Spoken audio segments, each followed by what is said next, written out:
I'm Cole Haddon, and welcome back to 5 a.m. Story Talk.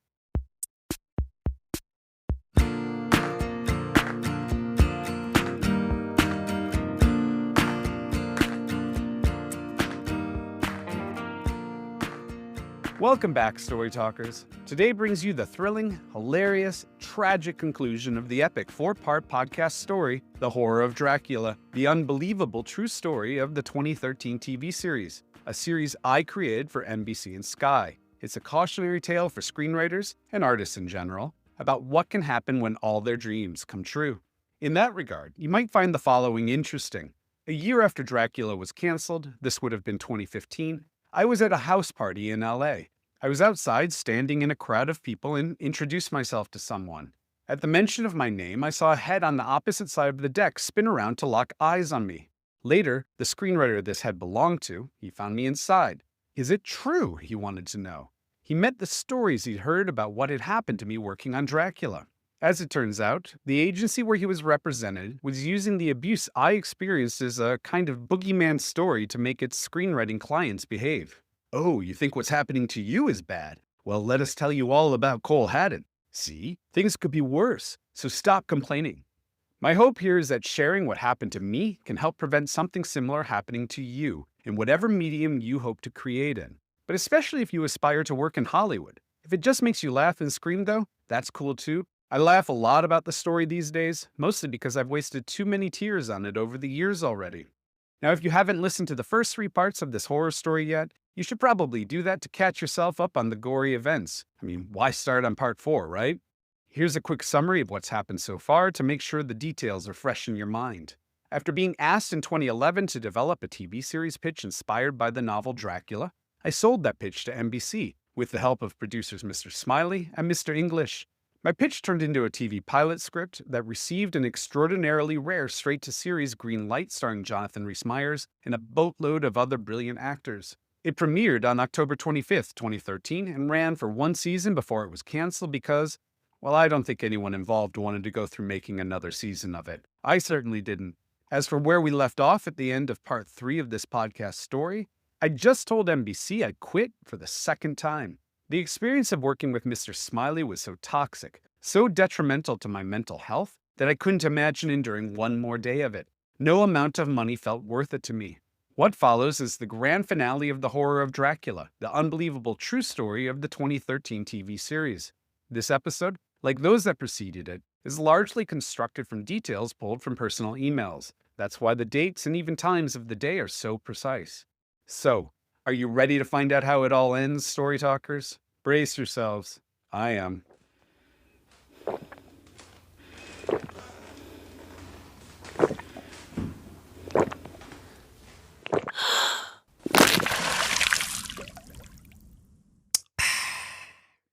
February 14th, 2012. My reps and I decide to go around the producers and submit my pilot script directly to NBC. This is an extraordinary step, but seems like one worth daring if the only alternative is walking away from my own TV series. February 15th. After a lot of work behind the scenes, my reps tell me Mr. English was not a party to Mr. Smiley's transgression. Mr. English has asked if I will meet privately with him to address his remaining notes on the pilot script, with the assurance that Mr. Smiley will no longer be involved in the process. Over the phone, he tells me, "I'm so sorry this happened, Cole." February 16th. I apprehensively meet with Mr. English in his office, where I have my first experience of working one-on-one with a British producer. It's not a 60-minute note session after which I'm sent off to interpret his notes. Instead, we spend 6 hours working together, through lunch, going line by line through the script. We make changes in real time. A note here, this is an incredibly common thing to do in the UK, where I would work extensively a few years later. I learned to appreciate how much the script process was expedited by this focused attention by smart producers. Afterward, I email Mr. English. I say this with all sincerity. Despite the headache of these past few days, it's been a pleasure working with you on this. I then email my reps. This week, Mr. English and you two are my heroes. I then start drinking. February 22nd. The producers and I have a notes conference call with the fixer, my executive at NBC. At no point on this call do Mr. Smiley and I acknowledge each other, nor does anyone address what has transpired between us. February 24th. An email from my reps confirms I'm no longer to converse with Mr. Smiley about the pilot, which is a batshit crazy thing to be told because this producer's name is all over the project. I'm to answer NBC's notes with Mr. English and Mr. English alone. He will act as an intermediary between me and the man everyone involved in this project seems to agree I need protecting from. February 25th. In a private email exchange with the fixer, I crack the teaser, which becomes the first part of a two-part twist in the pilot so good, I believe to this day nothing else about the series trumps it. This twist being that Dr. Abraham Van Helsing, Dracula's literary arch-nemesis, resurrects Dracula from a death-like coma to help him take on a mutual enemy, the Order of the Dragon. Pairing Dracula and Van Helsing in an unholy alliance remains the only idea I'm truly disappointed the series' demise prevented us from being able to bring to a conclusion.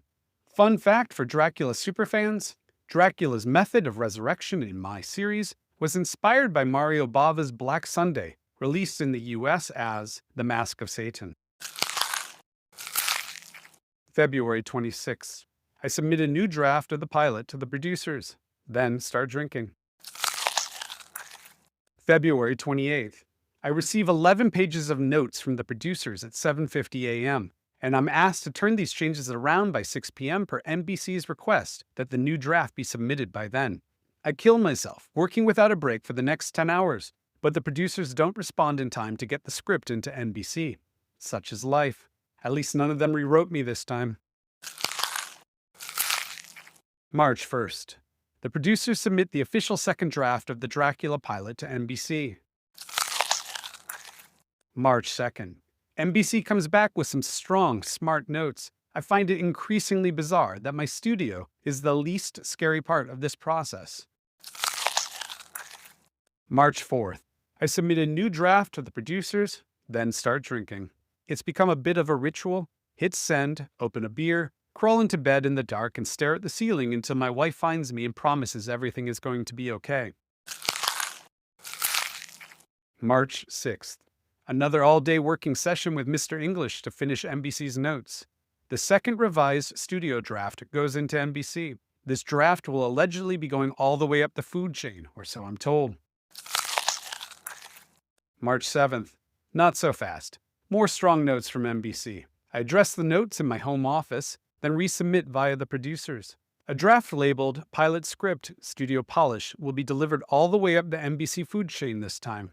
A senior member of the NBC team, not the fixer, privately emails glowing praise for the script, my great attitude, how I rose to the occasion, and a note that I was a pleasure to work with. This confirms for me that the fixer has largely kept the development chaos precipitated by Mr. Smiley from the rest of the team. March 9th. I receive official word that NBC and its international group are very happy with the script. They're passing it on up to Bob Greenblatt, the head of NBC. I'm told everyone is excited about its prospects. I've done it. But I'm left with a feeling of dread, because those words, I've done it, are loaded with potential for more of the misery that has defined Dracula so far for me.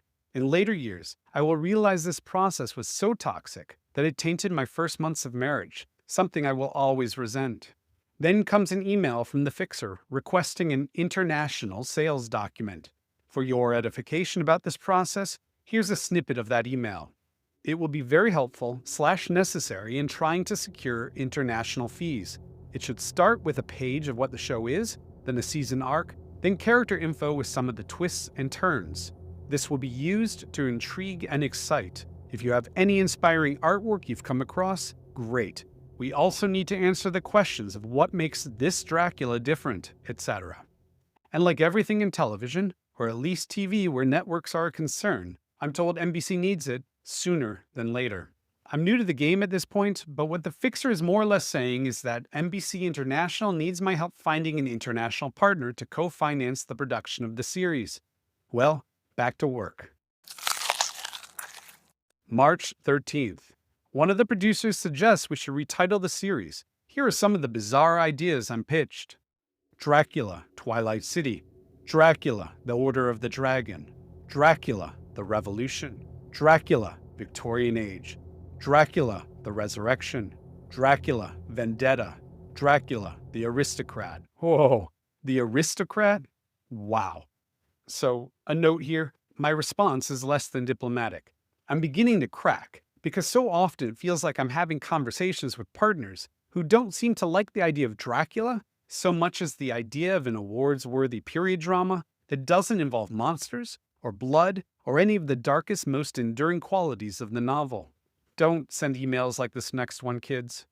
For my part, I'm wholly against this sort of title until I'm told I have no choice in the matter, and even then I would only be helping to mitigate what I'd see as damaging. I've only seen this blank colon blank done well once in TV, and that was with Spartacus, which are all like chapter titles and not at all what would work here.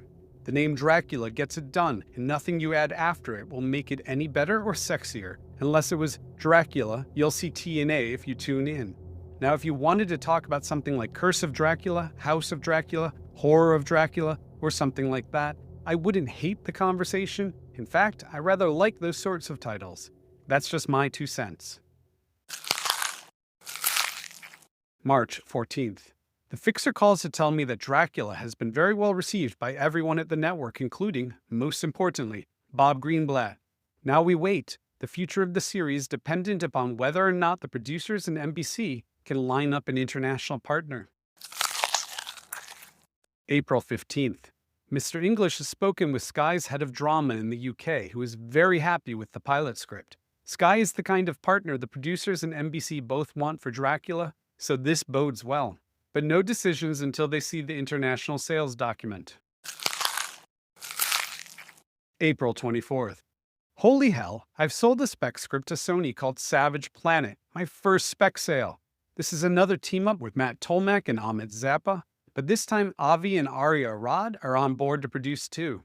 It's worth noting, this is an amazing stretch of good fortune for an emerging screenwriter like me. I've sold 4 projects in 7 months, something I've only repeated once since then, in 2018-2019 after I moved to London. May. I worked tirelessly on the foreign sales document, bouncing many drafts back and forth between all parties, but the good news is, Sky is officially on board. May 31st. We received notes from Sky about the pilot script. Nothing concerning here. I'm currently working with 2 networks on either side of the Atlantic Ocean, 1 TV studio, 1 film studio, 1 A-list director, and a whole host of TV and film producers. And only 1 person in this incredibly diverse mob of voices has ever told me my work would get me laughed out of the business. June 14th. The producers deliver my new draft of Dracula, all of Sky's notes answered. Emails show Mr. Smiley is back to joking around with me as if we're buddies, and for the sake of the series and my future, I pretend I don't loathe him. So much of the film-TV business seems to be a kind of kabuki theater. June 22nd. What a spectacular turn of events. Jonathan Rhy Meyers, the star of The Tudors, a notoriously picky get in television, has agreed to star as Dracula. He's hooked on the notion of playing a single character who is himself 3 different characters in one. Vlad Tepes, Alexander Grayson, who's Dracula's public persona in my series, and the monster Dracula. JRM, as Jonathan Rhy Meyers is generally referred to in emails and texts, will explain why he wanted to play the character to Parade magazine 16 months later. The thing that makes this Dracula story interesting is he's 99% monster and 1% human. It's the 1% that causes all the problems. This little bit of humanity is what causes the conflict. If he was all monster, there would be bliss. We await NBC's decision. The only question left that matters is, will they green-light the production of Dracula's pilot? But this question provokes complicated feelings in me after 6 months of escalating daily anxiety and what feels like numerous attempts to undermine my self-esteem, career, and family's future.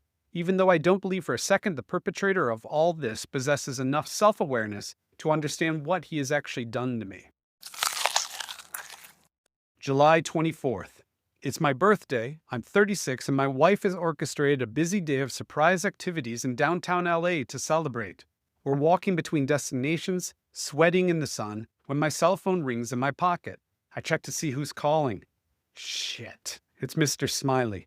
I hesitate before answering, wary of this man's skill at ruining my day. But it's been more than a month since JRM attached himself to Dracula, and we've been told NBC and Sky might be close to making their decision about the series' future. So I pick up. I listen to him as my wife, waiting at a corner some distance from me, watches my reaction carefully. She doesn't know whom I'm speaking to. When the call is done, I hang up and join her. She can see the look on my face, and convinced someone I love has died, asks me, "What's wrong?" I tell her, all my dreams have come true. Dracula has been greenlit, not just a pilot, but to series, a highly unusual move.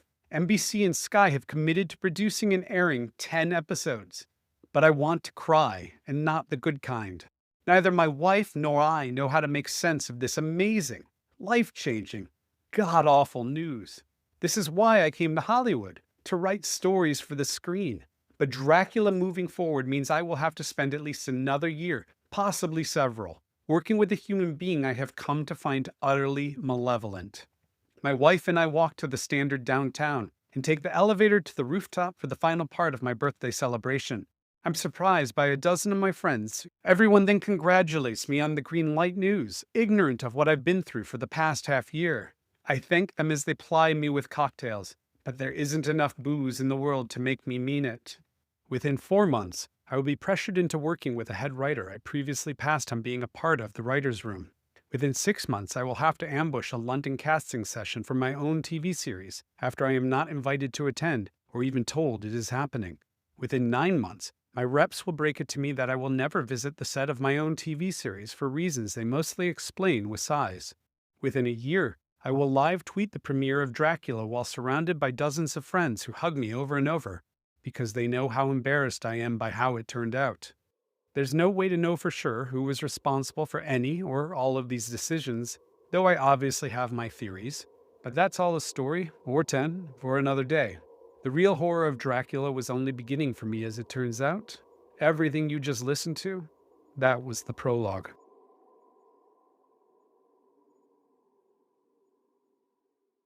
All right, that's it for part 4 of The Horror of Dracula, the unbelievable true story of the 2013 TV series.